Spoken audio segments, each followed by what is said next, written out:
মানুষজন বলে যে কক্সবাজার থেকে ফোন নিয়ে আসছি, এটা নিয়ে আসছি, সেটা নিয়ে আসছি। আমার আম্মু নিজে ফোন কিনা দিছে যে দোকান থেকে, এটা ও দেখছে, ও এগুলোর অপবাদ দিছে আমাকে। আমি 20 দিন ধরে আমার আম্মু লিটারেলি আমাকে শিকল দেয়, বাইন্দা রেখে দেয়। বিশ্বাস করেন, আমি ওর কাছে কান্নাকাটি করে, অনেক কান্নাকাটি করে বলি ভিডিওগুলো ডিলিট করে দেখে আমার বাসায় প্রবলেম হবে, কিন্তু ও ভিডিওগুলো ডিলিট করে না। যাকে এত ভালোবাসলে, এত বিশ্বাস করলে, সে তোমার অসম্মতিতে, তোমার গোপনে তোমার ক্ষতি করার জন্য বন্ধুর মতো আমার মানে সাপোর্ট দেয়। তো আমি ওর সাথে কথা বলি, কথা বলতে বলতে একটা সময় ভালো লেগে যায়, তো আমি রিলেশনে যাই, মানে আমরা দুজন রিলেশনে যাই, কথা বলতাম রিলেশনের মতো। দেখা করলাম, ঘুরতে গেছিলাম, আমার অনেক কিছু বলছে যে থাকুক, যা হয়েছে সব বাদ দাও। পরে মানে রিলেশনের কয়েকদিন পর তুই আমার এরকম একটা ভিডিও দিবি, মানে যে একটা ভিডিও, মানে খারাপ একটা ভিডিও ভাইরাল হয়েছে, আমি বলছি এরকম ভিডিও দিতে আমি কালকেই বিয়ে করবো।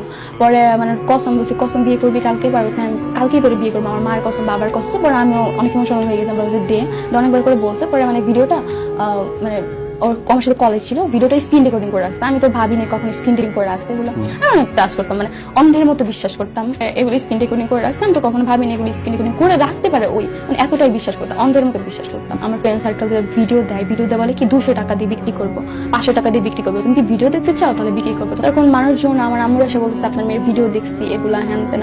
তারপরে মানুষজন যখন ভিডিওগুলো দেয়, আমার আম্মু বুকে দেখায়, তখন আমি ওকে রিকোয়েস্ট করি যন্ত্র প্লিজ এগুলা করো না। মানুষজনকে স্যার বেশি বেশি করে ছড়ায়, মজা নেয়, কি করবো আমরা সবাই মিলে এসে হ্যারাসমেন্ট করতে, লিঙ্ক ভাইরাল হয়েছে, এইটা হয়েছে, সেটা। হ্যাঁ, শেষ হয়ে গেছি, না পারতেছি বেঁচে থাকতে, ভালো মতো না পারতেছি মরে যেতে পারি, কিচ্ছু করতে পারতেছি না। আমি মানে বুঝতে পারি না, এগুলো বুঝিই নাই, বুঝলে হয়তো করতাম।